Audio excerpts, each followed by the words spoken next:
Welcome student.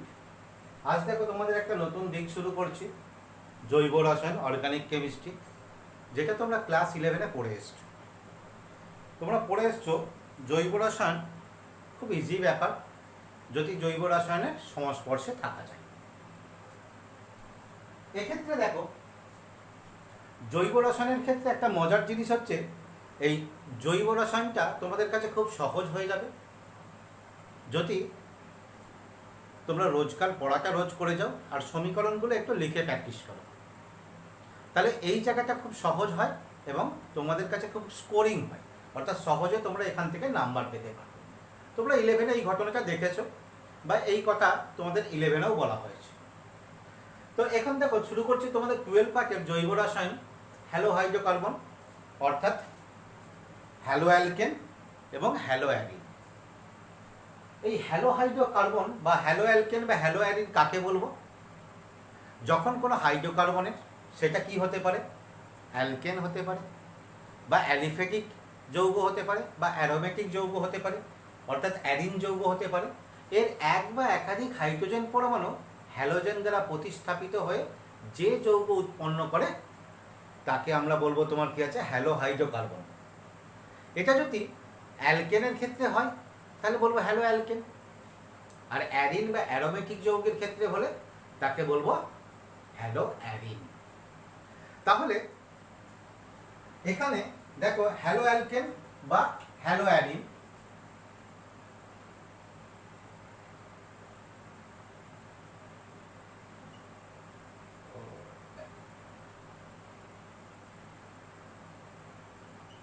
Hello alkane বা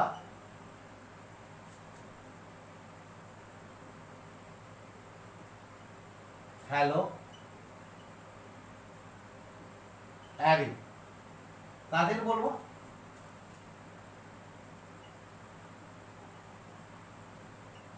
alkane বা arene যৌগের এক বা একাধিক হাইড্রোজেন পরমাণু হ্যালোজেন দ্বারা প্রতিস্থাপিত হয়ে যে যৌগ উৎপন্ন করে তাকেই বলবো হ্যালো অ্যালকেন বা হ্যালো অ্যারিন। তো এক্ষেত্রে দেখো আমরা প্রথমে অ্যালকেনের ক্ষেত্রে আসি। তোমরা জানো অ্যালকেনকে আমরা সাধারণত কিভাবে প্রকাশ করি? আর এক্স, এই আর এইচ, এইটা অ্যালকেন। বলছে এর ক্ষেত্রে যদি এরকম ঘটনা ঘটে যে একটা হাইড্রোজেন পরমাণু বেরিয়ে যায় প্লাস একটা হ্যালোজেন পরমাণু চলে আসে, তাহলে কি হবে? আর এক্স, এবং এখানে হ্যালোজেনটা থেকে যাবে এইটা। তো এইগুলোর ক্ষেত্রে অ্যালকেনের ক্ষেত্রে এরকম একটা প্রতিস্থাপন যদি ঘটে, অর্থাৎ হাইড্রোজেন, এখানে আমি একটা দিয়ে দেখিয়েছি, একটা হাইড্রোজেন বেরিয়ে গেছে, একটা হ্যালোজেন প্রবেশ করেছে, এরকম যদি ঘটনা হয় তখন তাকে আমরা কি বলবো? মোনোহ্যালাইড। মোনোহ্যালাইড যেমন দেখো আমরা যদি অ্যালকেনের সাধারণ সংকেত দিয়ে বলি CnH2n+2, তোমরা জানো এটা অ্যালকেনের সাধারণ সংকেত। বলছে এখান থেকে যদি দেখো একটা হাইড্রোজেন পরমাণু চলে যায় আর একটা হ্যালোজেন পরমাণু প্রবেশ করে, তাহলে এর সংকেত কি হবে? CnH2n+2 ছিল, তাহলে 2n+1 X, অর্থাৎ মোনোহ্যালাইড। এই মোনোহ্যালাইডগুলোর ক্ষেত্রে দেখো আমরা বিভিন্নভাবে এদের শ্রেণীবিভাগ করতে পারি। তো মোনোহ্যালাইডগুলোর শ্রেণীবিভাগটা দেখো কি হবে, আমি সংকেতগুলো আগে লিখছি। দেখো CH3X, আচ্ছা তোমরা এক্স এক্স ব্যাপারটা তোমরা একদিন জেনে এসছো, তবু একবার বলে দিই এক্সটা কি হতে পারে? ফ্লোরিন, ক্লোরিন, ব্রোমিন, আয়োডিন ইত্যাদি। অর্থাৎ সোজা কথায় কি হলো, অ্যালকেন বা অ্যারিন যৌগের হ্যালোজেন ডেরিভেটিভ হলো হ্যালো অ্যালকেন। এবার যেটা আসছিলাম দেখো মোনোহ্যালাইড, এটা তোমরা ভালো করে হ্যালোজেন যে পরমাণুগুলোর সঙ্গে যুক্ত আছে, অর্থাৎ যে কার্বন পরমাণুর সঙ্গে যুক্ত আছে সেটাকে খেয়াল করো।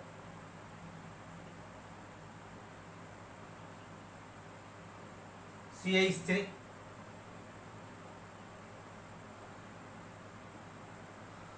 ক্লাস 11-এ তোমরা কার্বন পরমাণুর ডিগ্রিগুলো বা হাইড্রোজেন পরমাণুর ডিগ্রিগুলো পড়ে এসেছো। তো এখানে দেখো সেই অনুযায়ী শ্রেণী বিভাগ করা হয়েছে হ্যালোজেনগুলোর ক্ষেত্রে। ভালো করে খেয়াল করো তো, এখানে কি আছে, হ্যালোজেন এই কার্বনের সঙ্গে যুক্ত আছে, সেটা আর একটা কার্বনের সঙ্গে যুক্ত আছে, অর্থাৎ হ্যালোজেন বাহক কার্বনটি আর একটা কার্বনের সঙ্গে যুক্ত আছে। তাহলে এখানে কি বলতে পারি, হ্যালোজেন বাহক কার্বন পরমাণুটি আর একটি কার্বন পরমাণুর সঙ্গে যুক্ত আছে। হয়েছে? এরকম যদি হ্যালাইড হয় তখন সেই প্রকার হ্যালাইডকে আমরা কি হ্যালাইড বলবো? এই প্রকার হ্যালাইডকে বলবো আমরা 1 ডিগ্রি হ্যালাইড বা প্রাইমারি হ্যালাইড। Primary halide. এখানে দেখো কি আছে, হ্যালোজেন বাহক কার্বন পরমাণুটি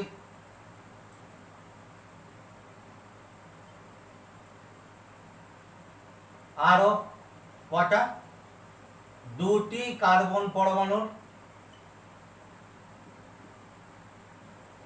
সঙ্গে যুক্ত আছে। হয়েছে? হ্যালোজেন বাহক কার্বন কোনটা? এইটা। সেটা কটা কার্বনের সঙ্গে যুক্ত আছে? এদিকে একটা, এদিকে একটা। একে কি বলবো? 2 ডিগ্রি বা সেকেন্ডারি।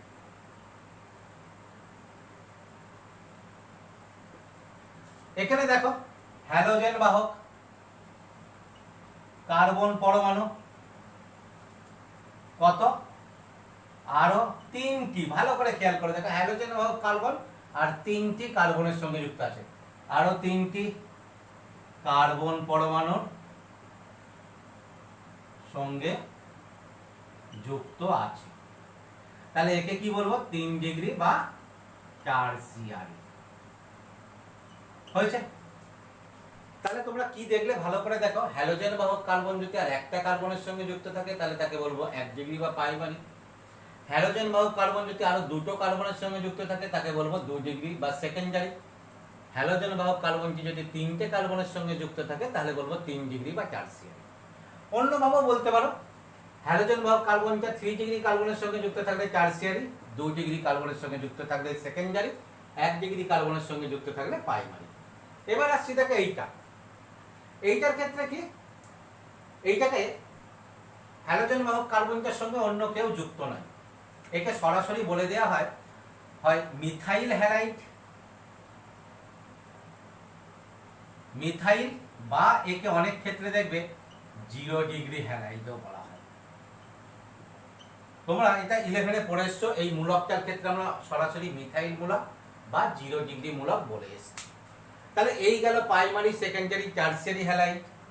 এগুলোর ক্ষেত্রে দেখো এই প্রাইমারিগুলো আমরা বলয় শৃঙ্খলের ক্ষেত্রেও দেখতে পারি। যেমন দেখো এখানে একটা সেকেন্ডারি হ্যালাইড দিচ্ছি, এটা দেখো একটা সেকেন্ডারি হ্যালাইড। যদি একটা টারসিয়ারি হ্যালাইড দিই এরকম, এইটা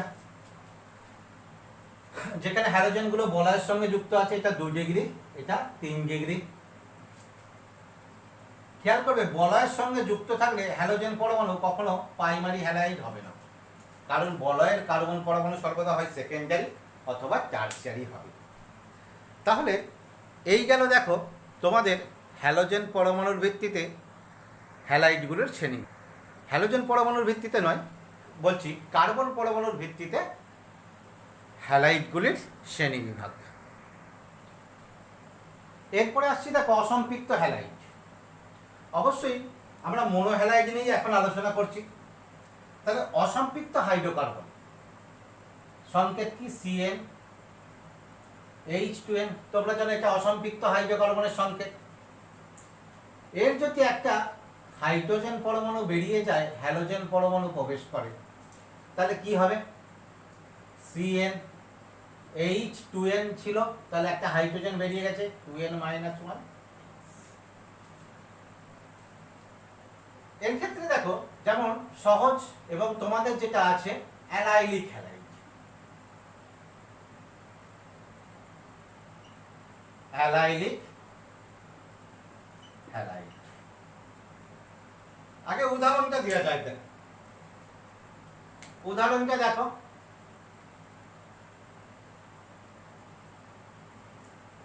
এই প্রকার ছাড়া অন্য প্রকারও অসম্পৃক্ত হ্যালাইড হতে পারে।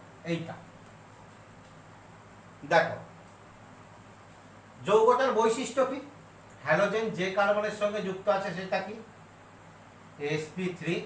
সেটা যে কার্বনের সঙ্গে যুক্ত আছে সেটা তোমার কি আছে? sp2।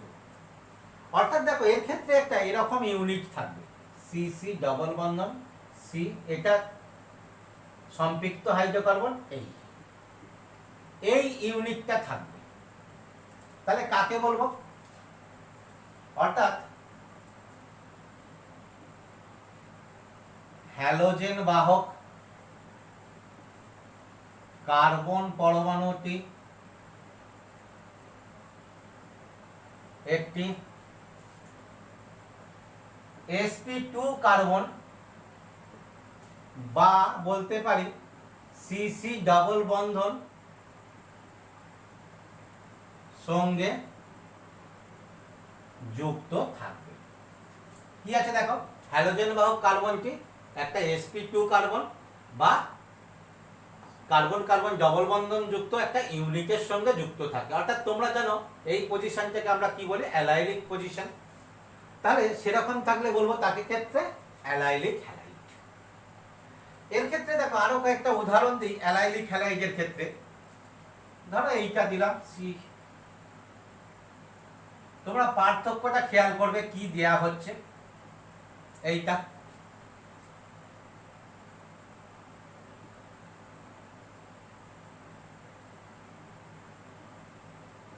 এইগুলো আমরা হ্যালোজেন না দিয়ে কোনো কিছু, ধরো এইটার ক্ষেত্রে আমি নামই দিলাম, যদি এরকম নাম দিয়ে করি, এই এটাও হতে পারে।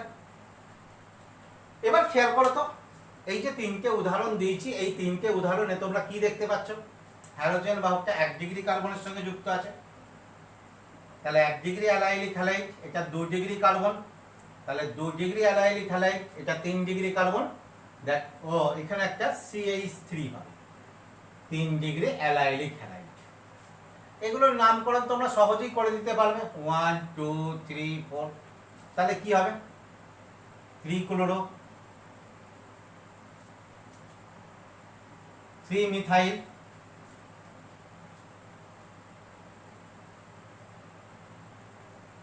3 ক্লোরো 3 মিথাইল কি বিউট 1 ইন, এইটা বিউট 1 ইন। ঠিক একইভাবে এদের ক্ষেত্রে কি হবে? আমরা এইরকম ভাবে নামকরণগুলো করে দিতে পারি। তো এখানে দেখো শুধু যে মুক্ত শৃঙ্খলে, তবে হ্যাঁ এইটা কিন্তু খেয়াল করবে, একটি sp কার্বন পরমাণু, এটা কিন্তু কোনো অ্যারোমেটিক বলয়ের sp2 কার্বন হবে না, অ্যালিফেটিক যৌগের ক্ষেত্রে হবে। এরকম দেখো আমরা বলয়ের ক্ষেত্রেও দিতে পারি, ধরো allylic halide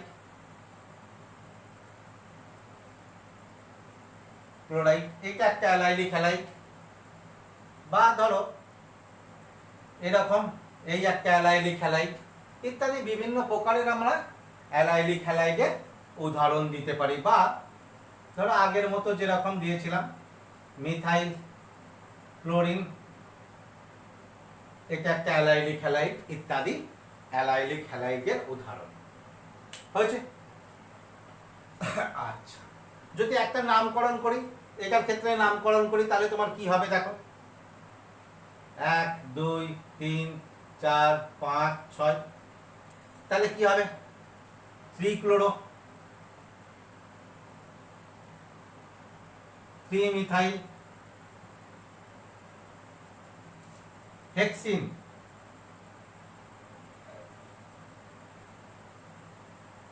3 chloro 3 methyl hexene হয়েছে। এরপরে আসছি দেখো বেনজাইলিক হ্যালাইড।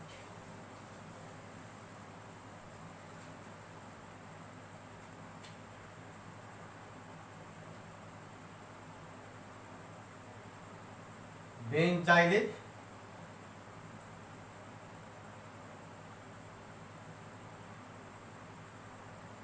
হ্যালাইড। কাকে বলবো বেঞ্জাইলিক হ্যালাইড? আগে উদাহরণটা দেওয়া যাক। দেখো, বেঞ্জাইলিক যখন নাম বলা হয়েছে তখন দেখছো বা তোমরা বুঝতেই পারছো বেঞ্জিন বলয় সংক্রান্ত কিছু হবে। দেখো, বেঞ্জিন বলয় CH2, আচ্ছা Cl দিয়ে দিলাম। তাহলে হ্যালোজেন পরমাণুটা যে কার্বনের সঙ্গে যুক্ত আছে সেই কার্বনটি একটা বেঞ্জিন বলয়ের সঙ্গে যুক্ত আছে, অর্থাৎ হ্যালোজেন হ্যালোজেন বাহক কার্বন পরমাণুটি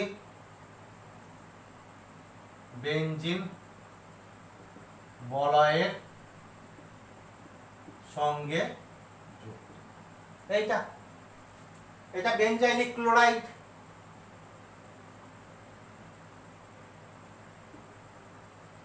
ঠিক এর ক্ষেত্রে দেখো, আচ্ছা এখানে ক্লোরিন দিয়ে দিই এইটা, বা আরো একটা উদাহরণ দিতে পারি আমরা, Cl। দেখো এখানে ডিগ্রির ভিত্তিতে উদাহরণগুলো দেওয়া হয়েছে, ভালো করে খেয়াল করো। এটা হ্যালোজেনটা 1 ডিগ্রি কার্বনের 3 ডিগ্রি কার্বনের সঙ্গে যুক্ত আছে, তাহলে এটা 3 degree halide.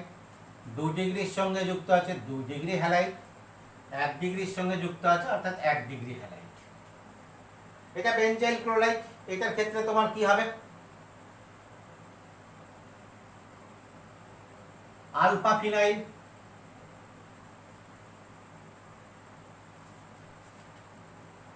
Ethyl chloride,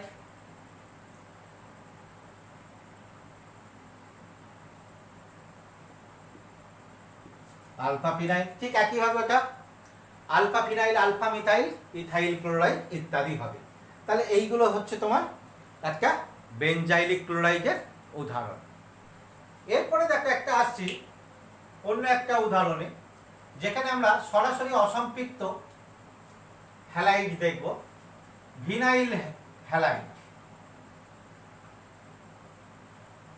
vinyl halide.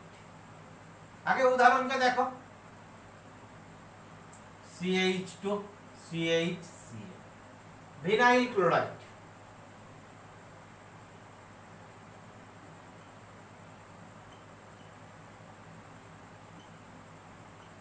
Vinyl chloride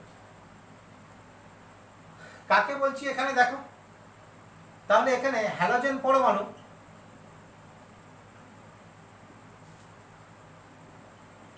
sp2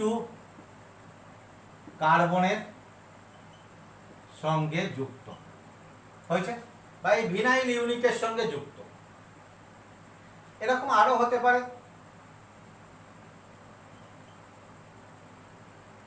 methyl vinyl chloride.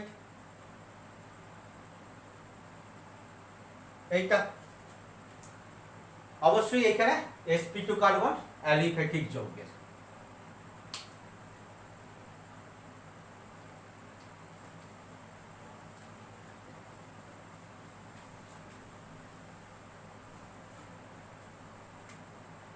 এরপরে আসছি দেখো, অ্যারাইল হ্যালাইড, অর্থাৎ অ্যারাইল বা ফিনাইল বা বেনজিন মূলকের এই বেনজিন যৌগের একটা হাইড্রোজেন পরমাণু যদি হ্যালোজেন পরমাণু দ্বারা প্রতিস্থাপিত, তাহলে এটা এই। এবার দেখো এইখানে বেনজিন বলয়ের সঙ্গে অন্য যে কোনো কিছু তোমার যুক্ত থাকতে পারে, তাতে কোনো অসুবিধা নেই। যেমন ধরো Cl CH3, ক্লোরোবেনজিন,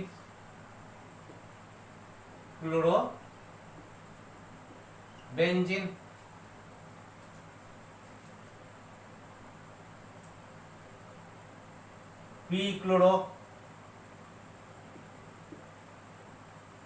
টলোইন। তাহলে এখানে কাকে বলছি? হ্যালোজেন পরমাণু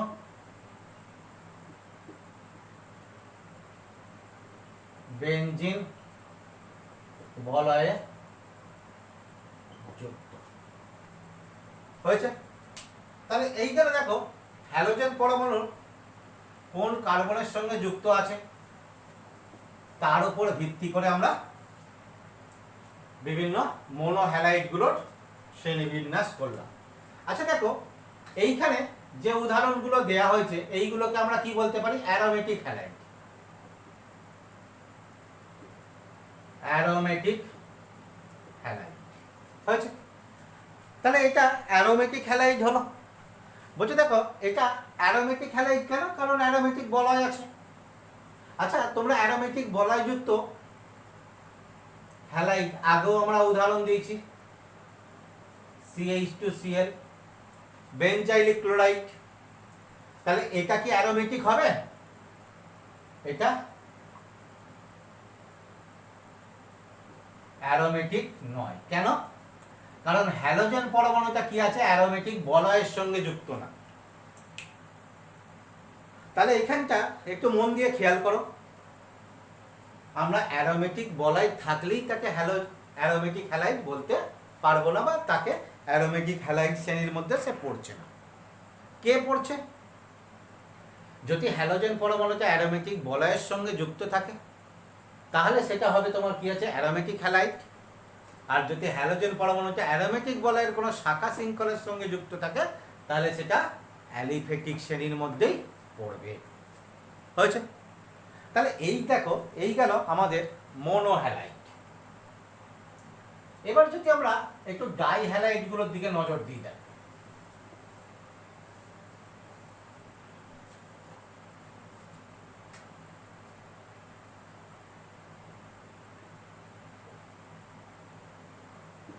ডাইহ্যালাইড। প্রথমে অ্যালকেন নিয়ে বলি, 2n+2, তাতে দুটো হাইড্রোজেন চলে গেল, দুটো হ্যালোজেন প্রবেশ করলো। তাহলে কি হবে দেখো, CnH2n, দুটো হাইড্রোজেন চলে গেছে, তাহলে 2nx2, দ্যাট ইজ ডাইহ্যালাইড। কাকে বলবো? যখন কোনো হাইড্রোকার্বন সেটা অ্যালিফেটিক বা অ্যারোমেটিক বা অ্যালকেনের দুটি হাইড্রোজেন পরমাণু হ্যালোজেন দ্বারা প্রতিস্থাপিত হয়ে যে যৌগ উৎপন্ন করে সেটা হচ্ছে ডাইহ্যালাইড। এই ডাইহ্যালাইডগুলোর ক্ষেত্রে দেখো আমরা বিভিন্ন শ্রেণীর পাই, যেটা তোমাদের প্রয়োজনীয় সেটা নিয়েই বলা হচ্ছে। ধরো আমি এখানে নিলাম প্রোপেন, এর দুটো হাইড্রোজেন বেরিয়ে যাচ্ছে, দুটো হ্যালোজেন প্রবেশ করছে।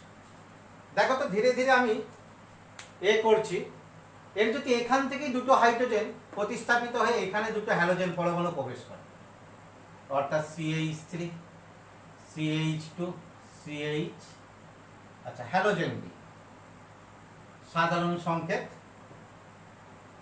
X, এইটা হতে পারে। এবার দেখো যদি এরকম হয়, এখান থেকে একটা হাইড্রোজেন, এখান থেকে একটা হাইড্রোজেন প্রতিস্থাপিত হচ্ছে, তাহলে কি হবে? CH3, এইটা। আর যদি এইটা হয়, এখান থেকে একটা হাইড্রোজেন আর এখান থেকে একটা হাইড্রোজেন প্রতিস্থাপিত হচ্ছে,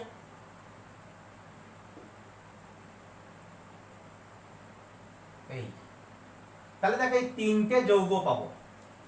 এই তিনটে যৌগ দেখো হ্যালাইডের 3 প্রকারের যৌগ। বলছে দেখো এখানে কি আছে? হ্যালোজেন পরমাণুটা শৃঙ্খলের একই কার্বনের সঙ্গে যুক্ত আছে। হ্যালোজেন পরমাণু দুটি, অর্থাৎ দুটি হ্যালোজেন পরমাণু একই কার্বনের সঙ্গে যুক্ত তা আছে। তোমরা জানো দুটি হ্যালোজেন পরমাণু একই কার্বনের সঙ্গে যুক্ত থাকলে তাকে কি বলা হয়? জিমিনাল ডাইহ্যালাইড বা জেম ডাইহ্যালাইড। জেম ডাইহ্যালাইড। ঠিক একইভাবে হ্যালোজেন পরমাণু যদি পাশাপাশি দুটো কার্বনের সঙ্গে যুক্ত থাকে এরকম, তাহলে তাকে কি বলা হয়? ভিস ডাইহ্যালাইড বা ভিসিনাইল ডাইহ্যালাইড। ভিস ডাইহ্যালাইড। ভিস ডাইহ্যালাইড কখন বলছি? যখন হ্যালোজেন পরমাণু শৃঙ্খলের পাশাপাশি দুটি কার্বনের সঙ্গে যুক্ত থাকবে। তারপরেরটা দেখো, এরকম একই কার্বন এবং পাশাপাশি কার্বন ছাড়া অন্য যে কোনোভাবে যদি যুক্ত থাকে এটা থার্ড কার্বনের সঙ্গে যুক্ত আছে, ফোর্থ কার্বন, ফিফথ কার্বন, যে কোনো কার্বনের সঙ্গে যুক্ত থাকতে পারে, তাহলে তাকে আমরা কি বলবো? Isolated dihalide. Isolated dihalide. তাহলে এই গেল দেখো ডাইহ্যালাইড গুলোর শ্রেণীবিন্যাস। এরপরে দেখো আমরা যদি আসি ট্রাইহ্যালাইডের ক্ষেত্রে,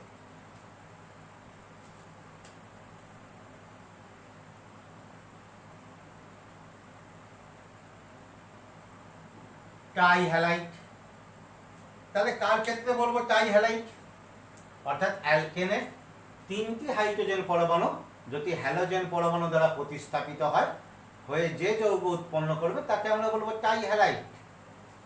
অ্যালকেন CN 2N+2, তাহলে এখান থেকে কি হলো? 3টে হাইড্রোজেন পরমাণু চলে যাচ্ছে, তার বদলে কি আসছে? 3টে হ্যালোজেন প্রবেশ করছে, তাহলে কি হবে? CN, দেখো কি ছিল? H2N+2, তাহলে কি হয়ে যাবে? H, 3টে চলে গেছে, তাহলে কি হবে? 2N-1X। এইটা এদের মধ্যে দেখো যে অধিক প্রচলিত যেটা, অর্থাৎ মিথেনের যদি 3টে হাইড্রোজেন পরমাণু চলে গিয়ে এখানে 3টে ক্লোরিন পরমাণু প্রবেশ করে, তাহলে কি যৌগ হবে? CHCl3 হয়েছে। যদি এইখানে দেখো ক্লোরিন প্রবেশ না করে যদি ব্রোমিন প্রবেশ করতো তাহলে কি হতো? CHBr3। যদি ব্রোমিনের জায়গায় তোমার কি আছে? আয়োডিন প্রবেশ করতো তাহলে কি হতো? CHI3। এই যৌগগুলোর ক্ষেত্রে দেখো বিশেষ নাম আছে। CHCl3 একে আমরা কি বলি? ক্লোরোফর্ম। ক্লোরোফর্ম। CHBr3 কি হচ্ছে? ব্রোমোফর্ম। CHI3 iodoform. হয়েছে। এই হলো তোমার অধিক প্রচলিত যে আমাদের ট্রাইহ্যালাইডগুলি।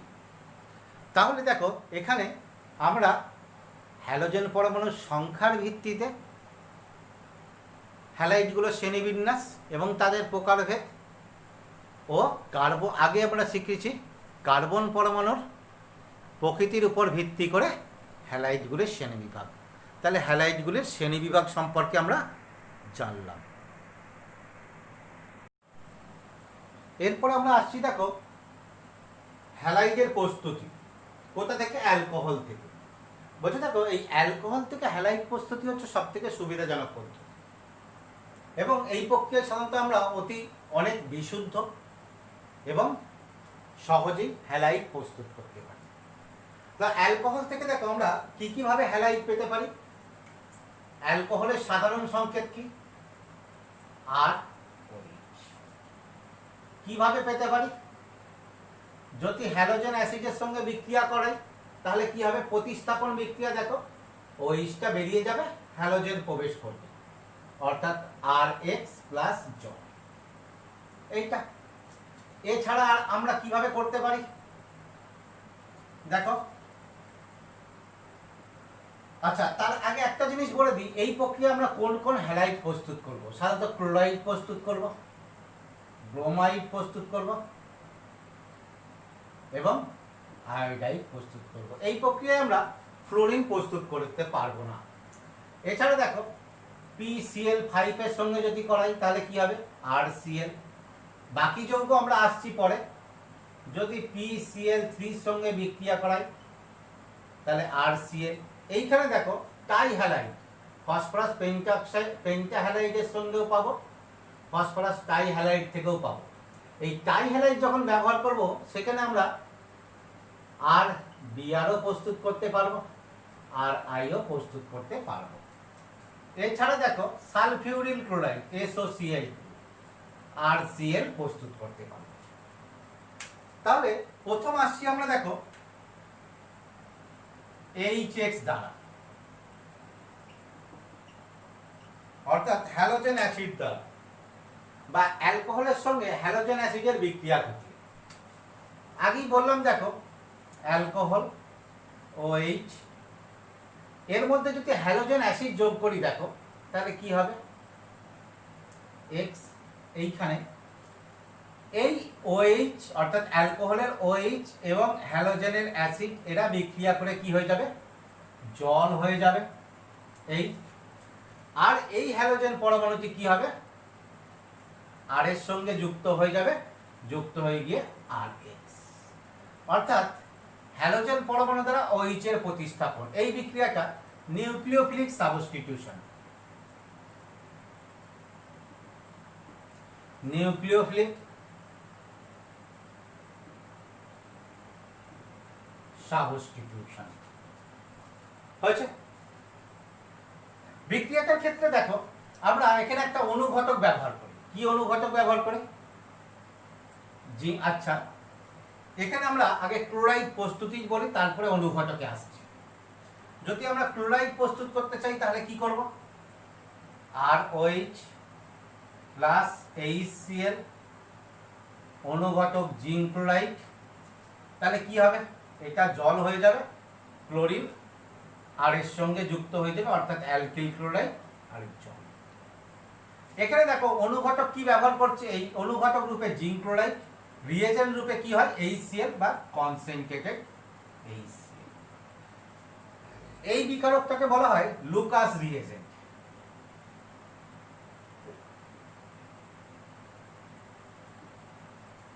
এই রিয়েজেন্টটা তোমরা আবার পাবে অ্যালকোহলে, সাধারণত অ্যালকোহলের শনাক্তকরণ করতে এটা ব্যবহার করা হয়। আমি এখানে দেখো তোমাদের ওই শনাক্তকরণ প্রক্রিয়া সহ বলে দেব, কারণ এখানে আমরা বিক্রিয়ার মেকানিজমটাও দেখে নেব।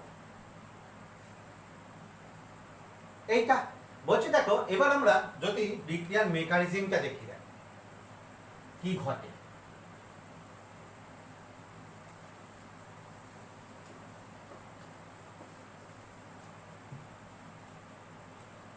আচ্ছা তোমরা নোটগুলো কিন্তু করবে। আচ্ছা প্রথমে দেখো অনুঘটক জিঙ্ক ক্লোরাইড, অক্সিজেনের দেখো কি আছে, লোন পেয়ার, লোন পেয়ার দান করতে পারে, জিঙ্ক গ্রহণ করতে পারে, তাহলে একে একটা লোন পেয়ার দান করে এরকম একটা অস্থায়ী জটিল যৌগ গঠন করবে, অর্থাৎ ROZNCl2H। এখানে দেখো অক্সিজেন লোন পেয়ার দিয়ে দিয়েছে, ইলেকট্রন ঘনত্ব কমে গেছে, তাহলে পজিটিভ।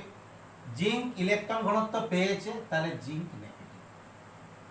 এরপরে কি হবে, এই অংশটা ভেঙে বেরিয়ে যাবে, অর্থাৎ তোমার কি হবে, এইটা ভেঙে বেরিয়ে যাবে এবং কার্বোক্যাটায়ন উৎপন্ন হবে। তাহলে কি হলো,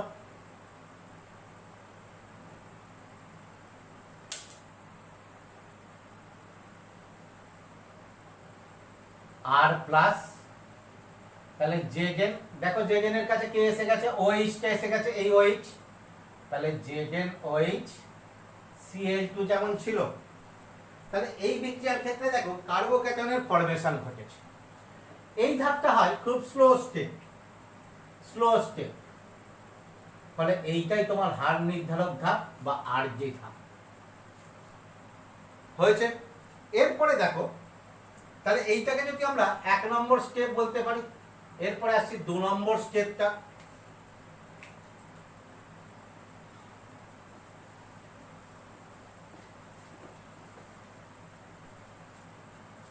এই 2 নম্বর স্টেপটার ক্ষেত্রে কি হবে, নিউক্লিওফাইল আছে এখানে, that is Cl minus nucleophile, এর সঙ্গে যুক্ত হয়ে গিয়ে RCl।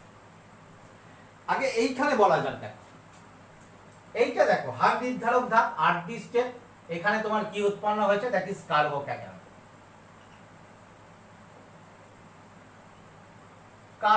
তাহলে RD ধাপে কার্বোক্যাটায়ন উৎপন্ন হলে তোমার কি হবে, কার্বোক্যাটায়নের স্টেবিলিটির উপরে বিক্রিয়ার হার নির্ভর করবে। এবং দেখো বিক্রিয়াটা তোমার কি হয়েছে, দুটো স্টেপে হয়েছে। RD ধাপে শুধু তোমার কি হয়েছে, অনুঘটককে বাদ দাও, শুধুমাত্র একটা বিকারক আছে, তাহলে মেকানিজম কি মেকানিজম, SN1 মেকানিজম। তাহলে RD ধাপে কার্বোক্যাটায়ন উৎপন্ন হয়েছে, তাহলে তোমার কি হবে, stability of carbocation indicate the rate of reaction, অর্থাৎ কার্বোক্যাটায়নের স্টেবিলিটি কি হবে, রিঅ্যাকশনের হার নির্ধারণ করবে। কেন? কারণ আরডি ধাপে কার্বোক্যাটায়ন উৎপন্ন হয়েছে। এরপরে দেখো এইখানটা খুব সিম্পল ব্যাপার এবং এই ধাপটা ফাস্টার ধাপ, তোমরা জানো। এইখানে তোমাদের আর একটু জিনিস বলবো। এখানে দেখো নিউক্লিওফিলিক যে অ্যাটাক হয়েছে, এই নিউক্লিওফিলিক অ্যাটাকটা কি হতে পারে, তার আগে দেখো এই কার্বোক্যাটায়ন যেটা হয়েছে, কার্বোক্যাটায়নের তোমার কি আছে, স্ট্রাকচার কি রকম, কার্বোক্যাটায়নের গঠন কি রকম, কার্বোক্যাটায়নের গঠন হচ্ছে প্ল্যানার গঠন, অর্থাৎ সমতলী। তাহলে এখানে দেখো কার্বোক্যাটায়নটা যদি এরকম সমতলিক হয়, এইখান থেকে খেয়াল করো সমতলিক, এদিক থেকে লিভিং গ্রুপ বেরিয়ে গেছে, অর্থাৎ এই OH বেরিয়ে যাচ্ছে, এটা হচ্ছে কি, that is living group. Living group এখান থেকে প্ল্যানার স্ট্রাকচার, আগে কিন্তু প্ল্যানার স্ট্রাকচার না, কার্বোক্যাটায়ন হওয়ার পরে প্ল্যানার স্ট্রাকচার। তাহলে এর এদিকে লিভিং গ্রুপ ছিল, এই প্ল্যান, এই লিভিং গ্রুপ যে এদিকে ছিল, তাহলে এই ক্লোরিনটার অ্যাটাক কি হতে পারে, সরাসরি লিভিং গ্রুপের সাইড থেকে হতে পারে, অথবা লিভিং গ্রুপের ব্যাক সাইড থেকে, অর্থাৎ এই প্লেন সরাসরি এদিকে হতে পারে অথবা এদিক থেকে হতে পারে, কারণ ক্লোরিনটা তো এরকম মিডিয়ামের মধ্যে ছড়িয়ে আছে। তাহলে এখানে দেখো দুই প্রকারের অ্যাটাক হতে পারে। এই দুই প্রকারের অ্যাটাক হলে এইখানে দেখো এই আরটা যদি কাইরাল কার্বন হতো, কাইরাল কার্বন হতো, তাহলে এখানে আমরা দুই প্রকারের গঠন পেতাম। একটা যদি তোমার কি হচ্ছে লিভিং গ্রুপের সাইড থেকে হয়, তাহলে তোমার কি হবে, ইনভার্সন হবে, এই ইনভার্সন বলছি, একই গঠন পাবো, রিটেনশন হবে, রিটেনশন। আর যদি ব্যাক সাইড থেকে হয় তাহলে তোমার কি হবে, ইনভার্সন। অর্থাৎ লিভিং গ্রুপের সাইড থেকে হলে তোমার কি হবে, লিভিং গ্রুপের সাইড থেকে হলে তোমার কি হবে, একই গঠন পাবো, দ্যাট ইজ রিটেনশন। আর যদি ব্যাক সাইড থেকে হয়ে যায়, অর্থাৎ লিভিং গ্রুপের বিপরীত দিক থেকে অ্যাটাক করে, তাহলে আমরা উল্টো গঠন পাবো, ইনভার্সন। কিসের, স্টিরিওকেমিক্যালি। এর ক্ষেত্রে এই দুটোই হওয়ার সম্ভাবনা আছে এবং দুটোই হবে কত, 1:1 অনুপাতে। ফলে রেজাল্ট স্বরূপ আমরা কি পাবো, রেসিমিক মিক্সার।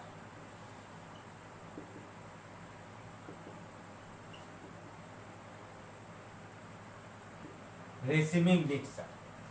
আচ্ছা, তোমাদের এখানে একটা কথা বলে রাখি, দেখো এখানে নতুন দুটো টার্ম এনেছি, কাইরাল, এটা তোমরা 11-এর আলোকীয় আইসোমারে পড়ে এসছো।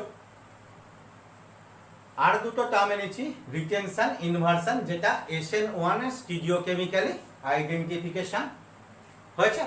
তো এক্ষেত্রে দেখো তোমাদের কারো ক্ষেত্রে যদি এইগুলো জানা না থাকে, এই রিটেনশন, ইনভার্সন বা কাইরাল, তোমরা এখন এই নোটগুলো করে নাও।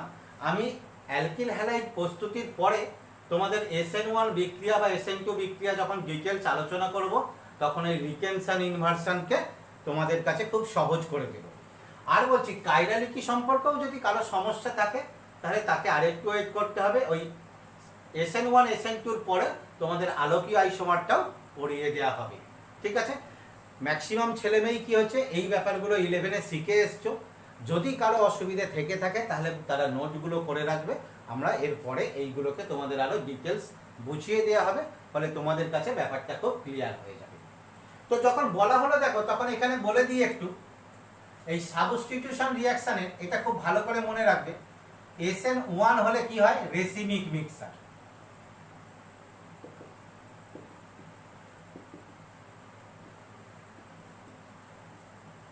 SN2 যদি হয় তাহলে তার ক্ষেত্রে কি হবে, অবশ্যই ইনভার্সন, ইনভার্সন। আর SNI ইন্ট্রামলিকুলার যদি হয়, তাহলে তার ক্ষেত্রে কি হবে, রিটেনশন, রিটেনশন। এইটা তোমরা খুব ভালো করে মনে রাখবে। আচ্ছা, এই তো গেল তোমাদের সাধারণ মেকানিজমটা। এবার উদাহরণে আসা যাক। দেখো, যদি আমরা সরাসরি অ্যালকোহলের ক্ষেত্রে আলোচনা করি, দেখতেই পাচ্ছ এটা একটা 3 ডিগ্রি অ্যালকোহল। তাহলে এর ক্ষেত্রে তোমার কি হবে, ZnCl2, আর কনসেন্ট্রেটেড HCl দিলে প্রথম ধাপে কি হবে, কার্বোক্যাটায়ন।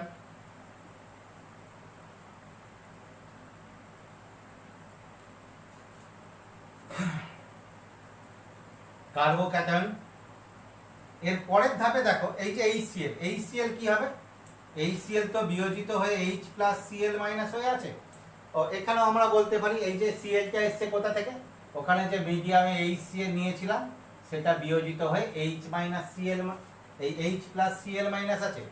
এবার দেখো এই Cl মাইনাস কি করবে, নিউক্লিওফিলিক অ্যাটাক, ফলে CH3 CH3 CH3 অর্থাৎ 3 ডিগ্রি বা টারশিয়ারি হ্যালাইড পাবো। যদি আমরা সেকেন্ডারি অ্যালকোহল নিতাম,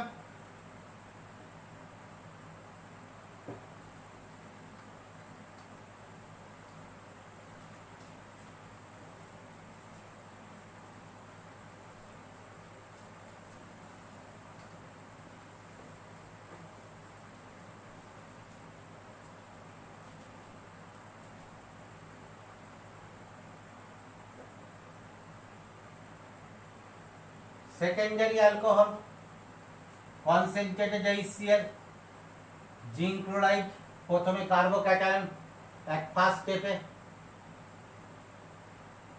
second step nucleophilic attack, halide উৎপন্ন হবে।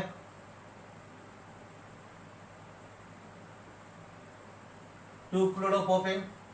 যদি প্রাইমারি অ্যালকোহল নিই, ইথাইল অ্যালকোহল, একই রিয়েজেন্ট, এখানেও কার্বোক্যাটায়ন, সেকেন্ড স্টেপ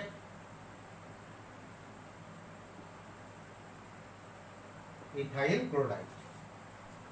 এবার দেখো এখানে যে কার্বোক্যাটায়নটা উৎপন্ন হয়েছে কত ডিগ্রি কার্বোক্যাটায়ন, 3 ডিগ্রি কার্বোক্যাটায়ন, মোর স্টেবল, ফলে এটা খুব সহজেই উৎপন্ন হবে। এটা দেখো কত, 2 ডিগ্রি কার্বোক্যাটায়ন,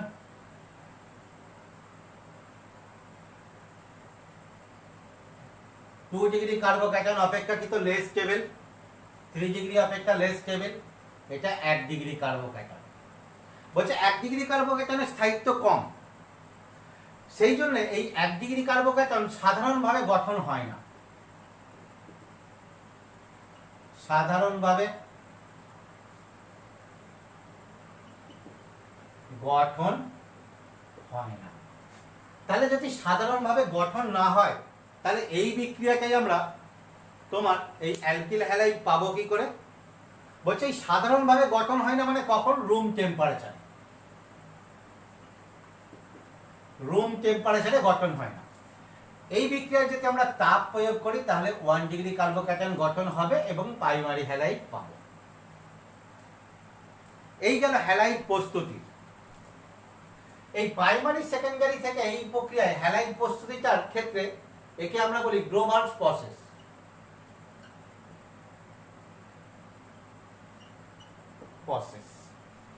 বলছে এখানে দেখো এই টারশিয়ারি হ্যালাইডের ক্ষেত্রে কার্বোক্যাটায়নের স্টেবিলিটি খুব বেশি হওয়ার জন্য এর ক্ষেত্রে এই অনুঘটক ছাড়াই বিক্রিয়াটা ঘটতে পারে, আর অনুঘটক দিলে তো হবেই। আর প্রাইমারি সেকেন্ডারির ক্ষেত্রে অনুঘটক, প্রাইমারির ক্ষেত্রে অনুঘটক এবং তাপ দিতে হবে, কারণ কার্বোক্যাটায়নের স্টেবিলিটি। তোমাদের বলেছি এই রিয়েজেন্টটাকে কি বলেছিলাম, লুকাস রিয়েজেন্ট। এটার ক্ষেত্রে দেখো আমরা কি করি, এই লুকাস বিকারকটাকে প্রাইমারি, সেকেন্ডারি এবং টারশিয়ারি অ্যালকোহলের শনাক্তকরণের ক্ষেত্রে ব্যবহার করব। তোমরা যখন অ্যালকোহলের চ্যাপ্টার পড়বে সেখানে দেখতে পাবে।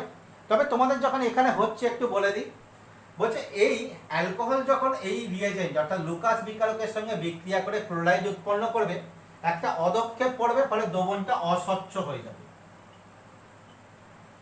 অস্বচ্ছ হয়ে যাবে। এই অস্বচ্ছ দ্রবণটার অস্বচ্ছ থেকে আমরা কি করব, অ্যালকোহলগুলোকে শনাক্ত করব। কিভাবে, বলছে দেখো কোনো যদি অ্যালকোহল টারশিয়ারি অ্যালকোহল হয় তাহলে তাতে লুকাস রিয়েজেন্ট দিলেই তোমার কি হবে, সঙ্গে সঙ্গে দ্রবণ তোমার কি হবে, ক্লোরাইড উৎপন্ন হবে এবং তাৎক্ষণিক বা সঙ্গে সঙ্গেই তোমার কি হবে, দ্রবণটা অস্বচ্ছ হয়ে যাবে, অর্থাৎ তাৎক্ষণিক। তাৎক্ষণিক। সেকেন্ডারি অ্যালকোহলের ক্ষেত্রে দেখো বিক্রিয়াটার হার আরেকটু কম, সেই জন্য এর ক্ষেত্রে কি হবে 5 মিনিট সময় লাগবে। প্রাইমারি অ্যালকাইলের ক্ষেত্রে যদি আমরা রুম টেম্পারেচারে করি এই বিক্রিয়াটা হবে না এবং দ্রবণ অস্বচ্ছ হবে না। কখন? রুম টেম্পারেচারে।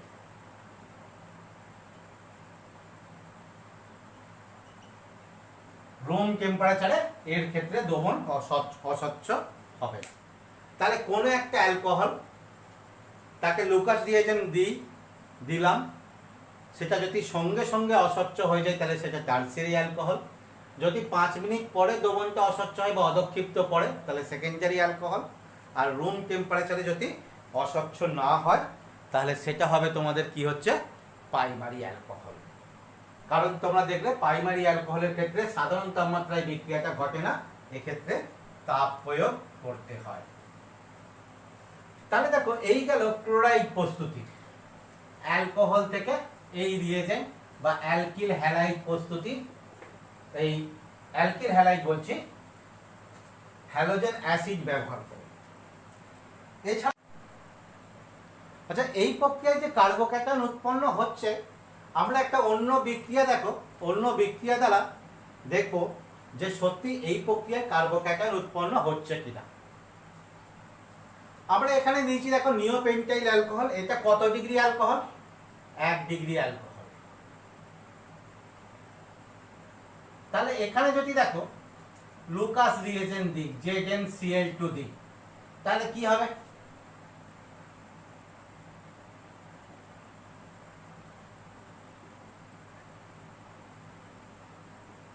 Plus ZnCl2।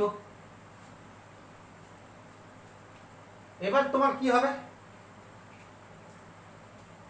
এখান থেকে এইটা বেরিয়ে চলে যাবে, চলে যাওয়ার ফলে তাহলে কি উৎপন্ন হবে?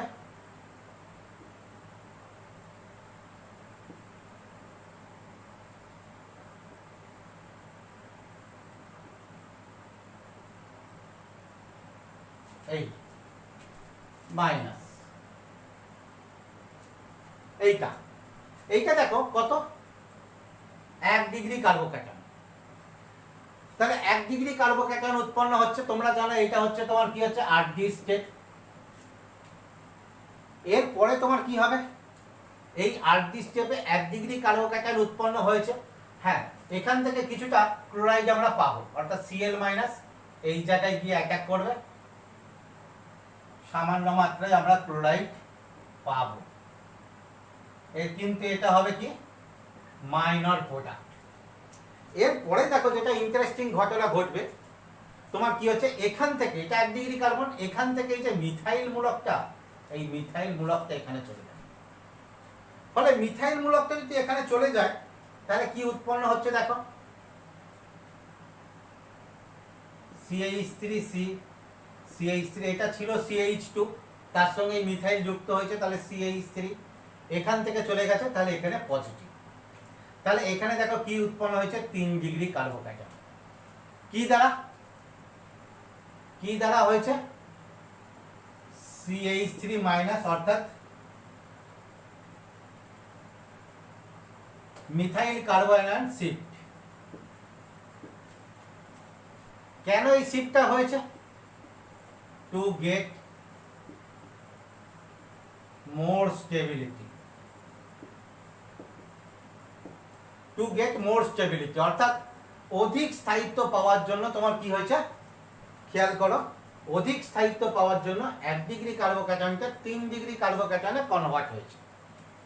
এবার এই 3 ডিগ্রি কার্বোক্যাটায়ন কি হবে? ওখানে HCl বিয়োজিত হয়ে তোমার কি আছে, যে ক্লোরাইড মাইনাস আছে তার সঙ্গে যুক্ত হয়ে যাবে, যুক্ত হয়ে গিয়ে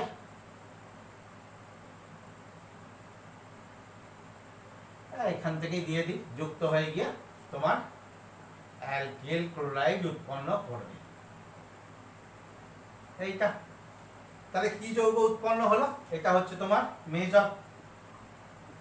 উৎপন্ন হওয়ার কথা ছিল প্রকৃতপক্ষে এইটা, কিন্তু এখানে রিঅ্যারেঞ্জমেন্ট দ্বারা হয়েছে কোনটা? এইটা, অর্থাৎ তোমার কি আছে 2 ক্লোরো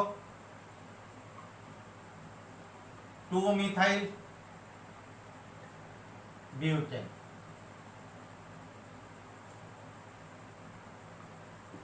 এবার দেখো এখানে যে রিঅ্যারেঞ্জমেন্ট হয়েছে, এখানে কার্বোক্যাটায়ন উৎপন্ন হয়েছে, এই কার্বোক্যাটায়ন উৎপন্ন হয়েছে বলেই এই রিঅ্যারেঞ্জটা হওয়ার সুযোগ হয়েছে, এবং রিঅ্যারেঞ্জটা হয়েছে বলেই আমরা 2 ক্লোরো 2 মিথাইল বিউটেন অর্থাৎ তোমার কি আছে 3 ডিগ্রি ক্লোরাইড পেয়েছি।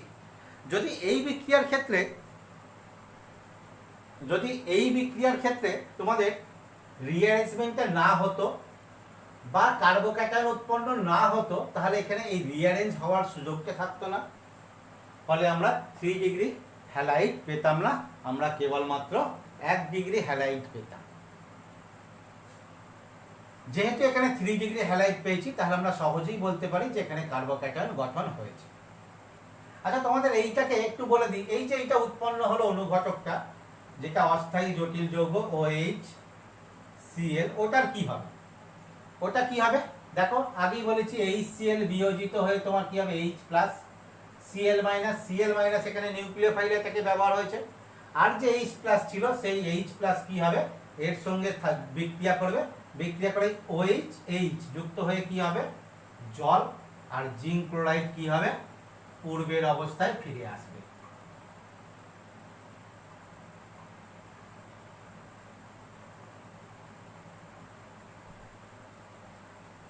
কারণ ওটা ক্যাটালিস্ট, ওকে পূর্বের অবস্থায় ফিরে আসতেই হবে।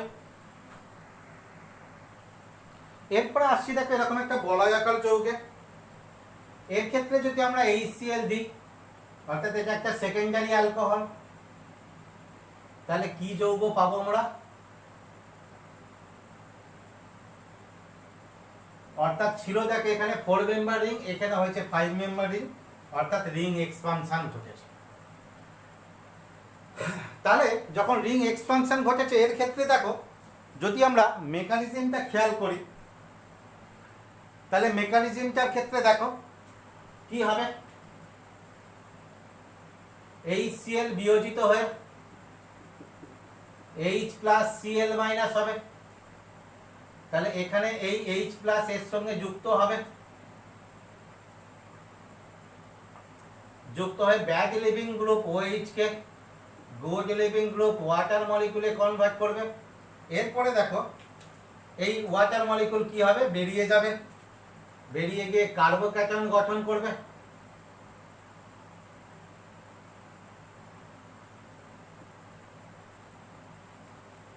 কার্বোক্যাটায়ন, এটা দেখো কত ডিগ্রি কার্বোক্যাটায়ন, 2 ডিগ্রি কার্বোক্যাটায়ন। এরপরে দেখো যে ঘটনাটা ঘটবে, এইখান থেকে এই বন্ধনটা খুলে এখানে চলে যাবে, তাহলে কি উৎপন্ন হবে? আমরা যদি এইটাকে নাম্বারিং করি দেখো 1 2 3 4, তাহলে প্রথমে এই কার্বনটা নিচ্ছি দেখো, অর্থাৎ CH, এইটা তার সঙ্গে কে যুক্ত আছে, 1 নম্বর কার্বন যুক্ত আছে, এটা 1, তার সঙ্গে কে যুক্ত আছে 2 নম্বর কার্বন, দেখো তার সঙ্গে 2 নম্বর কার্বন যুক্ত আছে, তাহলে এটা 2, তার সঙ্গে কে যুক্ত আছে 3 নম্বর কার্বন, এটা 3, তার সঙ্গে দেখো 4 নম্বর কার্বন, 4, 4 এর বন্ধনটা এর সঙ্গে গিয়ে যুক্ত হচ্ছে, তাহলে এই এখানে কি ছিল দেখো মিথাইল একটা ছিল। এবার খেয়াল করো বন্ধনটা খুলেছে কোথা থেকে, এখান থেকে 1 নম্বর থেকে, তাহলে 1 নম্বরে কি হবে পজিটিভ। কত ডিগ্রি কার্বোক্যাটায়ন হয়েছে দেখো তো, এটাও তো 2 ডিগ্রি, তাহলে হলো কেন? হ্যাঁ বলছে দেখো মজাটা হচ্ছে এর পরে, এখানে দেখো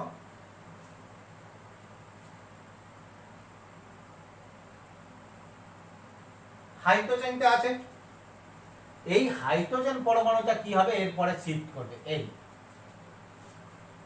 শিফট করবে, তাহলে শিফট করলে কি উৎপন্ন হচ্ছে দেখো,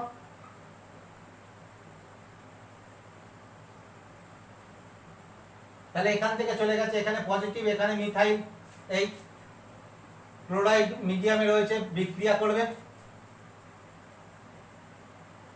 এই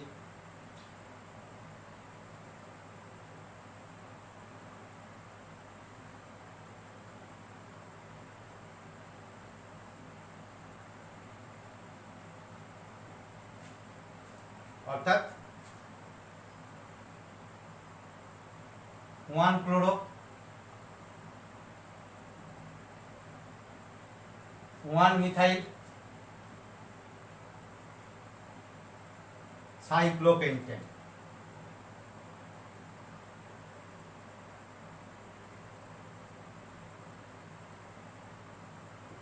ওয়ান ক্লোরো 1 মিথাইল সাইক্লোপেন্টেন। তাহলে এখানে দেখো এই কার্বোক্যাটায়ন গঠন হওয়ার জন্য তোমার কি হয়েছে, রিং এক্সপানশন ঘটেছে। ঠিক আছে, আচ্ছা তাহলে তোমরা যখন এই বিক্রিয়াগুলো বুঝলে, তোমাদের একটা হোম টাস্ক দেয়া থাক। তোমরা এই রিঅ্যাকশনটায় মেজর প্রোডাক্ট কি উৎপন্ন হচ্ছে সেটাকে করবে, করে তোমরা ভিডিওর যে কমেন্ট বক্স, সেই কমেন্ট বক্সে ওই প্রোডাক্টের নামটা লিখবে। তাহলে বুঝতে পারবো যে তোমরা কতদূর বুঝতে পারছো, বা তোমরা পড়াশোনা কেমন করছো সেটাও অনেকটা বোঝা যাবে, তোমাদের একটা রেসপন্সও পাওয়া যাবে। তাহলে তোমরা হোম টাস্কটা দেয়া থাক।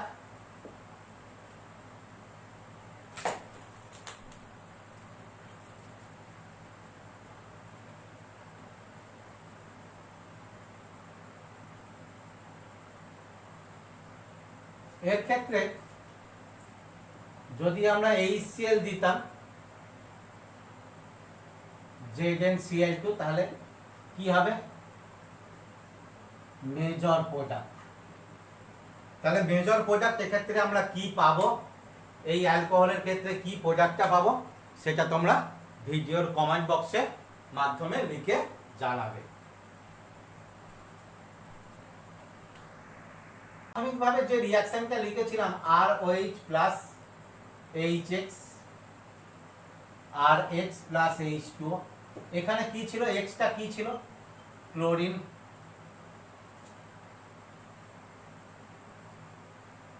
Bromine, iodine.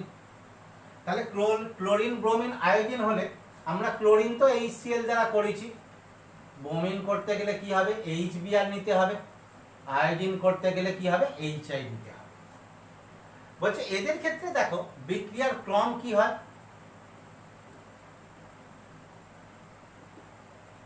বিক্রিয়ার ক্রম, কেন ক্রম এইটা তোমরা দেখেছো, এটা নিউক্লিওফিলিক বিক্রিয়া। নিউক্লিওফিলিক বিক্রিয়া, এখানে নিউক্লিওফাইল গুলো কি, Cl minus, Br minus, I minus. এবার এই যে তিনটে নিউক্লিওফাইল আমরা দেখছি, ক্লোরাইড, ব্রোমাইড, আয়োডাইড, তাহলে এদের নিউক্লিওফিলিক অ্যাটাকের ক্ষমতা সবার ক্ষেত্রে সমান নয়। আমরা জানি আয়োডিনের ক্ষেত্রে বেশি, তারপরে ব্রোমিন, তারপরে ক্লোরিন। কেন তোমরা জেনে এসছো, বা এর ক্ষেত্রে নিউক্লিওফিলিসিটির অর্ডার কিসের ওপর ভিত্তি করে হয়, বলছে যাদের ক্ষেত্রে তোমার কি হয়, তড়িৎ ঋণাত্মকতার মান, অর্থাৎ নিউক্লিওফাইলে যদি তড়িৎ ঋণাত্মকতার মান কম হয় এবং নিউক্লিওফাইলটা যদি আকারে বড় হয়, অর্থাৎ সহজে পোলারাইজ হতে পারে, তাহলে তার নিউক্লিওফিলিক অ্যাটাকের প্রবণতা বেশি। তাহলে এক্ষেত্রে দেখো আয়োডিনের তড়িৎ ঋণাত্মকতা কম, আকারে বড়, সেই জন্য এর নিউক্লিওফিলিসিটি বেশি হবে, এইটা। তারপরে কাল হবে ব্রোমিনের, তারপরে ক্লোরিনের। তাহলে এইটা কি হলো, অর্ডার অফ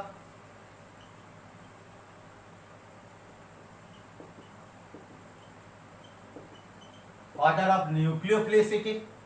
তাহলে এদের যদি নিউক্লিওফিলিসিটির ক্রম এটা হয়, তাহলে দেখো তো HCl যে হারে বিক্রিয়া করেছে, ব্রোমিন তার থেকে বেশি হারে বা অপেক্ষাকৃত সহজে বিক্রিয়া করবে, আয়োডিন কি হবে, আরো সহজে বিক্রিয়া করবে। এই কারণে দেখো ক্লোরিনের ক্ষেত্রে বিক্রিয়ার ক্ষেত্রে আমরা তোমার কি করেছি, অনুঘটক ব্যবহার করতে হয়েছে। দেখবে HBr এর ক্ষেত্রে অনুঘটক আমাদের প্রয়োজন হয় না, সামান্য অ্যাসিড যোগ করলে হয়, অন্য কোনো অ্যাসিড। আর HI এর ক্ষেত্রে আমাদের সেটাও দরকার নেই। দেখো যদি আমরা ইথাইল অ্যালকোহল থেকে ব্রোমাইড প্রস্তুত করতে চাই, ইথাইল অ্যালকোহল, তাহলে এখানে ব্রোমাইড প্রস্তুত করতে গেলে আমাদের কি দিতে হবে, HBr। এখানে নেওয়া হয় 48% HBr এর সলিউশন হয়েছে। আর তার সঙ্গে তোমার কি হচ্ছে, এখানে কিছুটা কনসেন্ট্রেটেড, খুব সামান্য মাত্রায় কনসেন্ট্রেটেড সালফুরিক অ্যাসিড দিয়ে হিট দিলেই এর ওএইচটা ব্রোমিন দ্বারা প্রতিস্থাপিত হয়ে ব্রোমাইড উৎপন্ন হবে। আর কি হবে, জল। হয়েছে।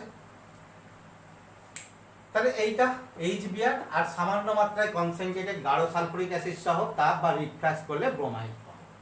বলছে দেখো এইখানে আমরা এই প্রক্রিয়ায় ব্রোমিন প্রস্তুত না করে অন্যভাবে করতে পারি। সরাসরি তোমার কি হয়, KBr আর H2SO4 যদি দিয়ে তাহলেও আমরা ব্রোমাইড পাবো।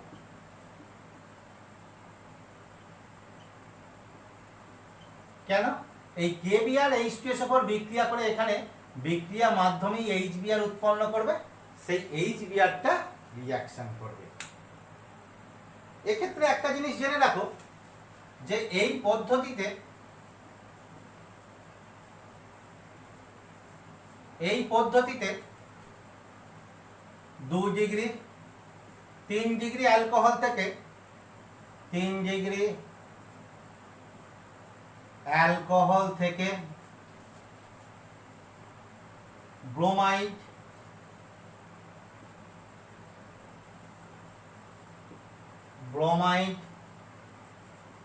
প্রস্তুত করতে পারি না। অর্থাৎ এই প্রক্রিয়া আমরা এটা 1 ডিগ্রি অ্যালকোহল নিয়েছি, এটা যদি 2 ডিগ্রি 3 ডিগ্রি অ্যালকোহল নিতাম তাহলে এই প্রক্রিয়া আমরা ব্রোমাইড প্রস্তুত করতে পারতাম না বা ব্রোমাইড পেতাম না। কেন? কারণ এই কন্ডিশনে 2 ডিগ্রি ও 3 ডিগ্রি অ্যালকোহল কি হচ্ছে, এলিমিনেশন বিক্রিয়ার প্রতি অধিক সক্রিয়। সেই কারণে এলিমিনেশন বা অপনয়ন বিক্রিয়া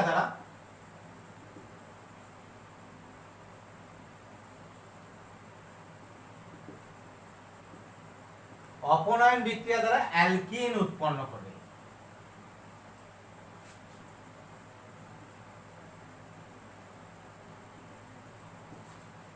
করবে। তাহলে আমরা কি জানলাম 2 ডিগ্রি 3 ডিগ্রি অ্যালকোহলের ক্ষেত্রে, যে এই শর্তে 2 ডিগ্রি এবং 3 ডিগ্রি অ্যালকোহল প্রতিস্থাপন বিক্রিয়া অপেক্ষা অপনয়ন বিক্রিয়ার ক্ষেত্রে অধিক সক্রিয়, তাই অপনয়ন বিক্রিয়া দ্বারা এরা অ্যালকিন উৎপন্ন করবে।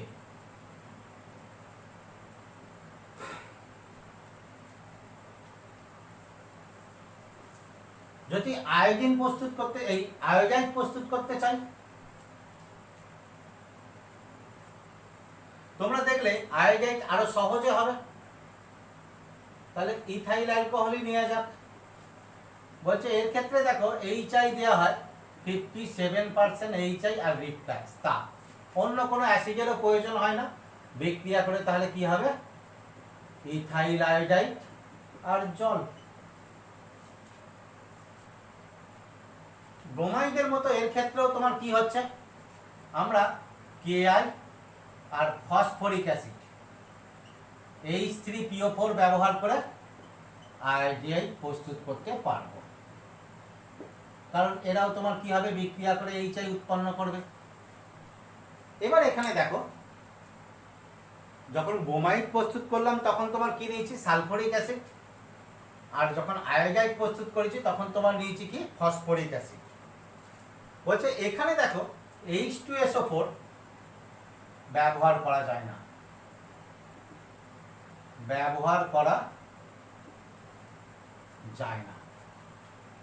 হয়েছে। H2SO4 ব্যবহার করা যায় না। কেন ব্যবহার করা যায় না?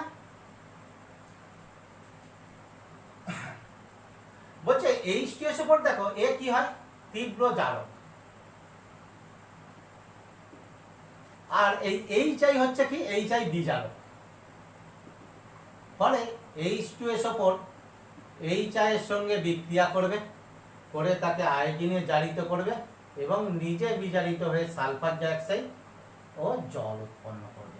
ফলে আমাদের এই নিউক্লিওফাইল থাকবে না, সেই কারণে আমরা এই ক্ষেত্রে HI ব্যবহার করতে পারবো না।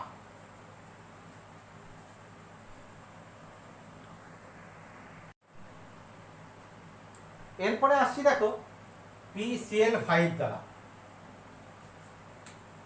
বলছি দেখো অ্যালকোহলের ক্ষেত্রে যদি PCl5 যোগ করা হয় তাহলে এর OH হ্যালোজেন দ্বারা প্রতিস্থাপিত হয়ে RCl আর কি হবে, POCl3 আর HCl উৎপন্ন হবে। তোমরা বিক্রিয়াটাকে এরকম ভাবে সহজে ভাবতে পারো, দেখো ROH, এখানে দেখো PCl, এই তাহলে এখানে খেয়াল করো, এই একটা H আর একটা Cl এটা যুক্ত হয়ে তোমার কি হয়ে যাবে, এটা যুক্ত হয়ে HCl গঠন হবে। এই R হ্যালোজেন এটা যুক্ত হবে, যুক্ত হয়ে কি হবে, আর ক্লোরাইড, আর এই POCl3 মিলে তোমার কি হয়ে যাবে, দ্যাট ইজ POCl3। একদম ব্যালেন্স যুক্ত সমীকরণ, কোনো সমস্যা নাই। তাহলে এক্ষেত্রে যদি আমরা উদাহরণ নিই, দেখো CH3 CH2OH, এর ক্ষেত্রে যদি PCl5 দেওয়া হয় তাহলে OH বেরিয়ে যাবে, ক্লোরিন আসবে, অর্থাৎ CH3 CH2Cl কি হবে, POCl3 আর HCl। এইটা এই অ্যালকোহলের জায়গায় আমরা অন্য অ্যালকোহল নিলেও একই ঘটনা ঘটবে, কোনো সমস্যা নাই, ঠিক আছে। আচ্ছা, এইখানে দেখো যদি আমরা এইটা দিতাম CH2OH PBr5 বা তোমার কি আছে PI5, তাহলে আমরা কি পেতাম, CH3 CH2Br CH3 CH2I, এটা পেতাম। বলছে এইগুলো আমরা কখনোই পাবো না এই প্রক্রিয়ায়, কেন, কারণ এরা এটা 5, এরা খুব দুস্থিত,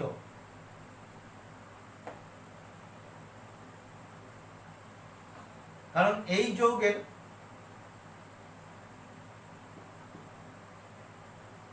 দুস্থিত যৌগ, এই যৌগগুলো কখনো গঠন হয় না। এই যৌগ গঠন না হওয়ার জন্য বা হলেও তোমার কি আছে সঙ্গে সঙ্গে বিয়োজিত হয়ে যায়, সেই জন্য এদের ক্ষেত্রে বা এইগুলো অর্থাৎ PBr5 বা PI5 ব্যবহার করে আমরা এক্ষেত্রে ব্রোমাইড বা আয়োডাইড পাবো না। এবার একটা জিনিস তোমাদের দিচ্ছি, দেখো তোমাদের এই যে রিঅ্যাকশনগুলো এই পর্যন্ত যেটা রিঅ্যাকশন লিখলাম, অর্থাৎ এই পর্যন্ত তোমাদের এইচএস বা বোর্ড এক্সামিনের জন্য এই পর্যন্তই। কিন্তু দেখো তোমরা ম্যাক্সিমাম ক্ষেত্রেই তোমার কি হবে, বিভিন্ন কম্পিটিটিভ এক্সামগুলো তোমরা দেবে, যেই বা তোমার নিট ইত্যাদি, সেই জন্য এই বিক্রিয়াগুলোর ক্ষেত্রে এদের স্টিরিওকেমিক্যালি কীরকম পরিবর্তন হয় বা অন্য কিছু এক্সেপশন থাকে নাকি সেগুলো একটু জেনে রাখা তোমাদের দরকার। বলছি দেখো এই রিঅ্যাকশনের ক্ষেত্রে যদি আমরা PCl5 ব্যবহার করতাম, কিরকম, গ্যাস, এখানেও দেখো PCl5 ব্যবহার করলাম, এটা সলিড, তাহলে এখানেও কি হবে, RCl POCl3 আর HCl, এর ক্ষেত্রেও RCl POCl3 আর HCl, কোনো সমস্যা নেই। তাহলে একই তো যৌগ উৎপন্ন হলো, তাহলে তফাৎটা কোথায়, তফাৎটা হচ্ছে, এবার দেখো বলছে এখানে যদি এটা কাইরাল কার্বন থাকে, কাইরাল কার্বন অর্থাৎ অ্যাসিমেট্রিক মলিকুল থাকে, অ্যাসিমেট্রিক মলিকুল থাকলে এখানে ঘটবে দেখো রিটেনশন, অর্থাৎ আগে যে কনফিগারেশন থাকবে পরে আমরা একই কনফিগারেশন পাবো। এখানে হবে দেখো তোমার কি আছে, ইনভার্সন, অর্থাৎ এখানে বিপরীত কনফিগারেশন পাবো। কেন, নির্ভর করছে মেকানিজমের উপরে। এটা কি হয়, বলছে এটা SN1 মেকানিজম হয়, আর এটা কি হয়, SN2 মেকানিজম হয়। আমরা এখানে এই SN1 মেকানিজমটা অনেকে 11-এ পড়ে এসছো, আবার কারো কারো পড়া থাকে না, তাহলে এইটাকে আমরা এখানে একটু বলে দিই। SN2 মেকানিজম তো তোমরা জানো,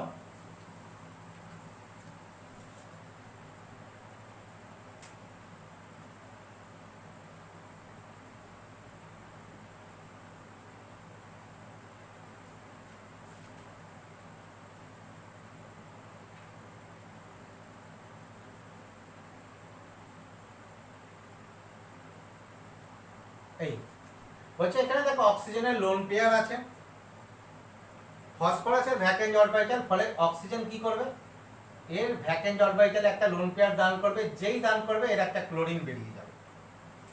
তাহলে কি হলো,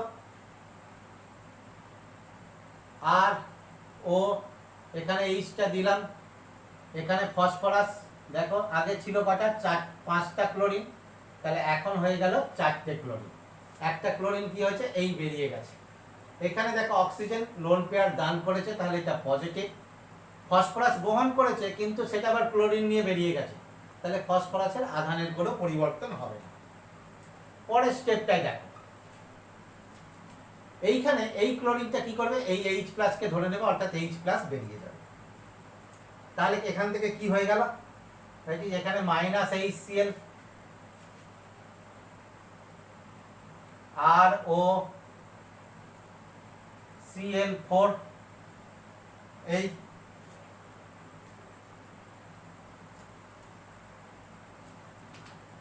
এইখানে দেখো এই অক্সিজেন আবার লোন পেয়ার দান করবে, ফসফরাসকে আবার লোন পেয়ার দান করবে, এ বেরিয়ে যাবে। কিন্তু এখানে দেখো একটা বেশ ভালো ট্রানজিশন স্টেট সৃষ্টি হবে, যেখানে ক্লোরিনটা বেরিয়ে গিয়েও এখানে থেকে যাবে। অর্থাৎ তোমার কি হবে, তাহলে দেখো আর ও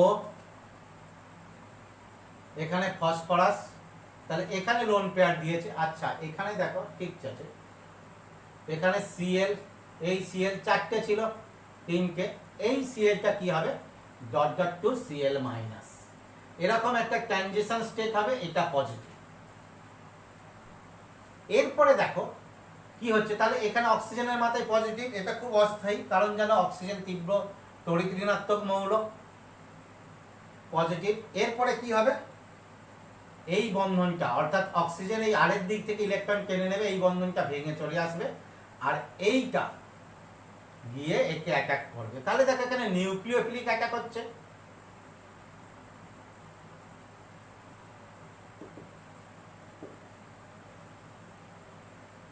নিউক্লিওফিলিক অ্যাটাক কোথা থেকে হচ্ছে দেখো, উইদিন দ্য মলিকুল, অর্থাৎ মলিকুলের মধ্যে থেকে। সেই জন্য এই যে nucleophilic attack within the molecule হচ্ছে, সেই জন্য এটাকে বলা হচ্ছে তোমার কি আছে, ইন্ট্রামলিকুলার।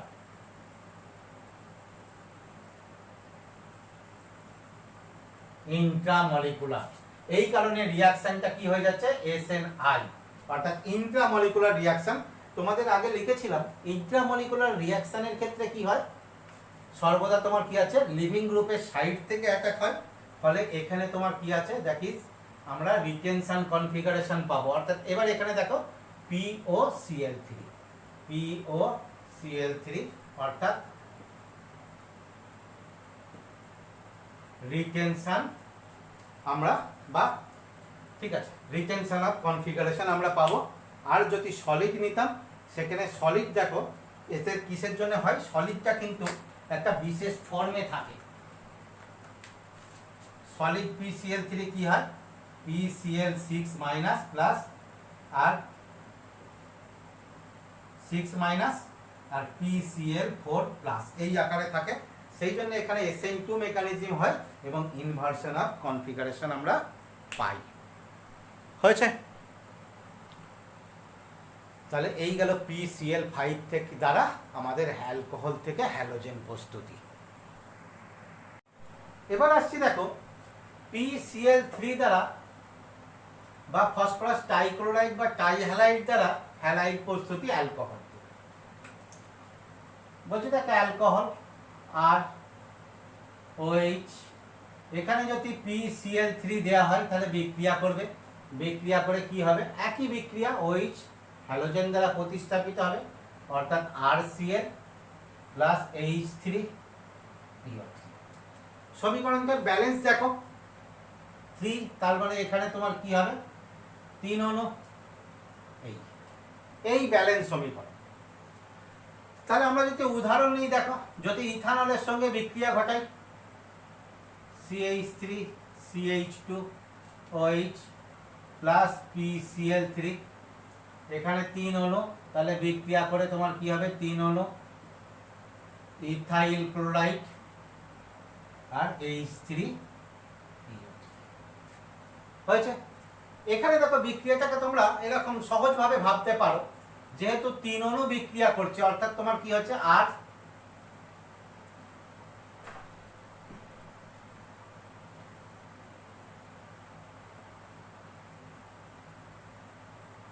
এক অণু PCl3 কি করছে, 3 অণু অ্যালকোহলের সঙ্গে বিক্রিয়া করছে OH। তাহলে এখানে দেখো এই তিনটে অ্যালকিল মূলক হ্যালোজেনের সঙ্গে যুক্ত হবে, অর্থাৎ প্রতিটা অ্যালকিল মূলক প্রতিটা হ্যালোজেনের সঙ্গে যুক্ত হবে, যুক্ত হয়ে গিয়ে তোমার কি হবে, যে 3 অণু আর Cl3 উৎপন্ন করবে, আর এইখানে যে OH মূলকগুলো থাকছে সেটা ফসফরাসের সঙ্গে যুক্ত হয়ে যাবে, অর্থাৎ তোমার কি আছে POH3, ওই POH3, যেটাই তোমার কি আছে, দ্যাট ইজ H3PO3। তবে হ্যাঁ, তোমরা একটা জেনে রাখবে, এই ফসফরাস অ্যাসিডের সংকেত কখনো কিন্তু এরকম না, এই OH তিনটে যুক্ত থাকে না, এইটা কিন্তু নয়, এইটা প্রাথমিকভাবে উৎপন্ন হয়, এখানে উৎপন্ন হয়ে এর রিঅ্যারেঞ্জ ঘটে, তোমার কি হয়ে যায়, একটা ডবল বন্ধন OH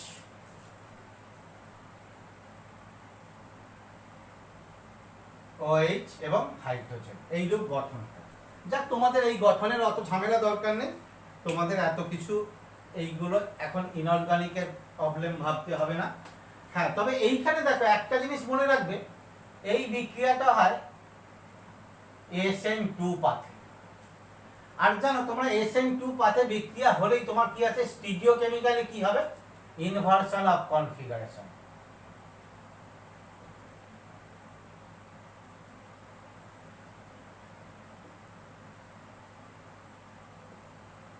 অর্থাৎ তোমার কি আছে, যে কাইরাল সেন্টার যদি এখানে অ্যালকোহলের কাইরাল সেন্টার থাকে, ঠিক তার তোমার কি হবে, যে গঠন আগে থাকবে ঠিক তার উল্টো গঠন আমরা পাবো। আচ্ছা, এখানে অন্য হ্যালাইড যদি প্রস্তুত করতে চাই, দেখো যদি ইথাইল অ্যালকোহল নিই, নিয়ে আমরা এইটা দিই PBr3 বা PI3। তোমাদের যখন দেখো এইটা বলেছিলাম মনে আছে, আচ্ছা আগে এইটা বিক্রিয়াটা বলে দিই, এখানে দেখো থাকলে তাহলে তোমার কি উৎপন্ন হবে, একই রকম সমীকরণ ঘটবে, অর্থাৎ তোমার কি আছে, CH3, আমি ব্যালেন্সের জন্য 3 অণু দিয়ে দিলাম, তাহলে 3 অণু CH3, CH2Br আর H3PO3, এক্ষেত্রেও তাই হবে, 3 অণু, অর্থাৎ যখন আয়োডাইড ব্যবহার করব CH3 CH2I প্লাস H3PO3। তবে এখানটা দেখো সেই আগের মতোই কেস, এখানে কিন্তু সরাসরি এইটাকে সাধারণত ব্যবহার করা হয় না, কি করা হয়, এখানে করা হয় দেখো লাল ফসফরাস আর ব্রোমিনের মিশ্রণ নেওয়া হয়, তারা বিক্রিয়া করে, বিক্রিয়া মাধ্যমে কি করে, PBr3 উৎপন্ন করে। এর ক্ষেত্রেও তাই, কারণ তোমার কি আছে, এটা হচ্ছে অস্থায়ী, এখানেও তোমার কি আছে, লাল ফসফরাস আর I2 মিশ্রণ নেওয়া হয়, বিক্রিয়া মাধ্যমে বিক্রিয়া করে তোমার কি আছে, PI3 উৎপন্ন করে, কারণ PI3ও অস্থায়ী। যেটা বলছিলাম এখানে, যখন আমরা PCl3 ব্যবহার করেছিলাম, দেখো এইটা Cl5 যখন ব্যবহার করেছিলাম, তখন PBr5 বা PI5 এদেরকে আমরা কি বলেছিলাম, যে এগুলো দ্বারা বিক্রিয়া করা সম্ভব নয়, কারণ এরা খুব অস্থায়ী, প্রায় এদের গঠন সম্ভব নয়, সেই জন্য এখানে আমরা এদেরকে ব্যবহার করে ব্রোমাইড বা আয়োডাইড প্রস্তুত করতে পারবো না। হয়েছে? তাহলে এই হ্যালাইড প্রস্তুতি আমরা দেখলাম, আর একটা আমাদের হ্যালাইড প্রস্তুতি দেখো, আর একটা হ্যালাইড প্রস্তুতি আমাদের রয়ে গেল, যেটা হচ্ছে থায়োনিল ক্লোরাইড থেকে।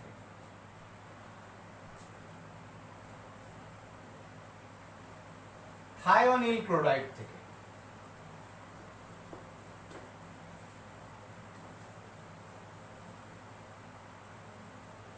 এই থায়োনিল ক্লোরাইড থেকে বলছি, বলা ভালো থায়োনিল ক্লোরাইড দ্বারা।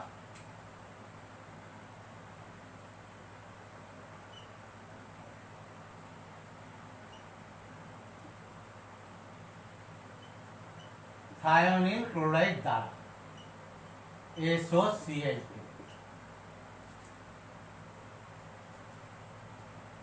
এই বিক্রিয়াতে দেখো অ্যালকিল ক্লোরাইড প্রস্তুতির এই বিক্রিয়াটা হচ্ছে সর্বাধিক সুবিধাজনক। সর্বাধিক সুবিধাজনক। কেন? দেখো কি হয় বলছি, দেখো যদি আমরা একবারে উদাহরণ দিয়ে দিই, ইথাইল অ্যালকোহল এর মধ্যে যদি থায়োনাইল ক্লোরাইড যোগ করি তাহলে বিক্রিয়ার ক্ষেত্রে তোমার কি হবে, OH চলে যাবে, ক্লোরাইড প্রবেশ করবে, অর্থাৎ তোমার CH3 CH2Cl। আর কি হবে, এই SO ওর সঙ্গে যুক্ত হয়ে গিয়ে অর্থাৎ SO2 উৎপন্ন হবে, এটা একটা গ্যাসীয় উপাদান। আর একটা ক্লোরিন একটা হাইড্রোজেনের সঙ্গে যুক্ত হয়ে গিয়ে HCl উৎপন্ন হবে, এটাও একটা গ্যাসীয় উপাদান। বিক্রিয়াটাকে তোমরা এইভাবে ভাবো, সহজ করে যদি ভাবতে চাও তাহলে OH এই S ডবল বন্ধন ও Cl Cl। দেখো এই একটা এইটা যুক্ত হয়ে গিয়ে কি হবে, HCl, এইটা যুক্ত হয়ে যাবে, এটা যুক্ত হয়ে তোমার কি উৎপন্ন করবে, দ্যাট ইজ ইথাইল ক্লোরাইড। আর পড়ে থাকলো কি দেখো, SO2। তবে এরকম কিন্তু মেকানিজম ভেবো না, এটা সহজ করে বোঝার জন্য। এখানে দেখো এইখানে দেখো অনুঘটক রূপে পিরিডিন ব্যবহার করা হয়। অনুঘটক রূপে পিরিডিন ব্যবহার করা হয়। একটা কথা দেখবে, পিরিডিন ব্যবহার না করেও আমরা বিক্রিয়াটা করতে পারি, আমি বলবো একটু। প্রথম যেটা বলছিলাম দেখো, এইটা অধিক সুবিধাজনক। কেন? আমরা সহজেই বিশুদ্ধ হ্যালাইড পাই, সহজে বিশুদ্ধ হ্যালাইড, বা এখানে যখন ক্লোরাইড হচ্ছে ক্লোরাইডই বলে, ক্লোরাইড কেন পাই? দেখো বিক্রিয়া করে কি হচ্ছে, ক্লোরাইড সালফার ডাইঅক্সাইড গ্যাসীয় উপাদান বিক্রিয়া মাধ্যম থেকে বেরিয়ে যাবে, HCl গ্যাসীয় উপাদান এও বিক্রিয়া মাধ্যম থেকে বেরিয়ে যাবে। তাহলে পড়ে থাকলো কি আমার শুধু ক্লোরাইড। তাহলে শুধু ক্লোরাইড পড়ে থাকার জন্য কি হবে, আমরা সহজেই শুধুমাত্র ক্লোরাইড বা বিশুদ্ধ ক্লোরাইড পেয়ে যাব। এবার দেখো এখানে একটা তোমাদের এইচএস এর জন্য এইটুকুই যথেষ্ট। এখানে আর একটু একটা এক্সট্রা বলে দিই, বলছে দেখো যদি আমরা ROH, এটা অবশ্যই আগের মতো বলছি স্টিরিওকেমিক্যালি, এটা যদি কাইরাল হয়, আরটা যদি কাইরাল সেন্টার হয়, এখানে দেখো যদি SOCl2 ব্যবহার করি, তোমাদের বলেছি বিক্রিয়াটা পিরিডিন ব্যবহার না করেও সম্ভব। SOCl2 ব্যবহার করছি একবার, আর একবার SOCl2 অর্থাৎ থায়োনাইল ক্লোরাইড ব্যবহার করছি এখানে পিরিডিন দিয়ে। দুক্ষেত্রে বিক্রিয়াজাত পদার্থের কি তফাৎ হবে, কোনো তফাৎ হবে না, অর্থাৎ তোমার কি হবে RCl SO2 HCl। এখানেও কি হবে RCl SO2 HCl। হয়েছে এইটা। তাহলে দু ক্ষেত্রেই যদি একই বিক্রিয়াজাত পদার্থ উৎপন্ন হয় তাহলে আমরা এটা বলতে গেলাম কেন, দেখো এখানে শুরু করেছিলাম কাইরাল দিয়ে, বলছে এখানে যদি এইটা হয়, এই বিক্রিয়ার মেকানিজম হয় SNI, substitution reaction nucleophile intermolecular. তোমরা জানো ইন্টারমলিকুলার বিক্রিয়া হলেই সেখানে তোমার কি হবে, একই কনফিগারেশন আছে, অর্থাৎ রিটেনশন। আর এখানে দেখো বিক্রিয়ার মেকানিজম হয় SN2। SN2 হলেই তোমার কি আছে, দ্যাট ইজ ইনভার্সন। অর্থাৎ যদি আমরা পিরিডিন ব্যবহার করি তাহলে আমরা সেখানে কি পাবো, ইনভার্সন প্রোডাক্ট পাবো। আর যদি পিরিডিন ব্যবহার না করি তাহলে সেক্ষেত্রে আমরা রিটেনশন অর্থাৎ একই কনফিগারেশন পাবো। তাহলে এই গেল আমাদের অ্যালকোহল থেকে তোমার বিভিন্ন হ্যালাইডগুলোর প্রস্তুতি এবং তাদের মেকানিজম। মেকানিজমগুলো তোমরা একটু ভালো করে খেয়াল করবে, কারণ এগুলো কম্পিটিটিভ এক্সামের জন্য যথেষ্ট গুরুত্বপূর্ণ।